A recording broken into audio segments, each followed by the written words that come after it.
hello लोगोफोर नोंथांमोनखौ दिनैनि बे गुबुन मोनसे सर्ट आपडेट भिडिअआवहाय बर' हरनाय थाबावबाय दे नोंथांमोननिसिम आसा खालामो भिडिअखौ जागायनायनिफ्राय जोबजासिम नायलांगोन होननानै एक्चुअली नोंथांमोनाथ' भिडिअनि टाइटेल एबा थाम्बनेइल नायनानै एसेब्लाबो हमनो हाखादोंआनो जानांगौ दे लोगोफोर दिनैहाय आं मा भिडिअनि सायावहायनो नोंथांमोननिसिम शेयार खालामनो होनना सानदों एक्चुअली लोगोफोर आं दिनै लेना बसुमतारी अफिशियेल इउट्युब चेनेलनि गेजेरजोंहाय फैनाय मोनसे मिउजिक भिडिअनि सायावहायनो नोंथांमोननिसिम सुंद' आपडेटखौ शेयार खालामनो होनना सानदों दे लोगोफोर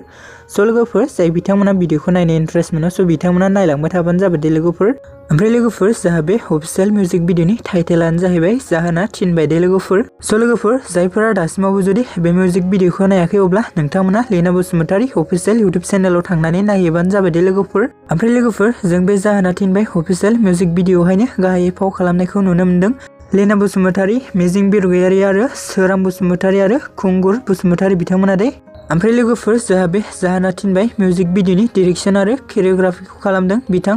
मलेन नार्जारी बिथाङा दे लोगोफोर ओमफ्राय लोगोफोर जोंहा बे मिउजिक भिडिअनिनो मेथाइखौ रोजाबदों रिमाल दैमारी बिथांजोंनो लोगोसे बेबेराबा बिथाङा दे लोगोफोर एक्चुअली लोगोफोर बे मिउजिक भिडिअनि रिलिक्स आरि टिउनखौनो होदों मिजिं बरगयारि बिथाङा दे लोगोफोर बेनिखायनो लोगोफोर जायफोरा दासिमबो जुदि बे जाहोना थिनबाय मिउजिक भिडिअखौ दासिमबो जुदि नायाखै अब्ला नोंथांमोना लेना बसुमतारी अफिशियेल इउट्युब चेनेलाव थांनानैहाय नायहैबानो जाबाय दे लोगोफोर लोगोफोर आसा खालामो नोंथांमोना भिडिअखौ नायनानै मोजां मोनबाय भिडिअखौ जुदि नायनानै मोजां मोनदोंब्ला अन्नानै खनसे लाइक आरो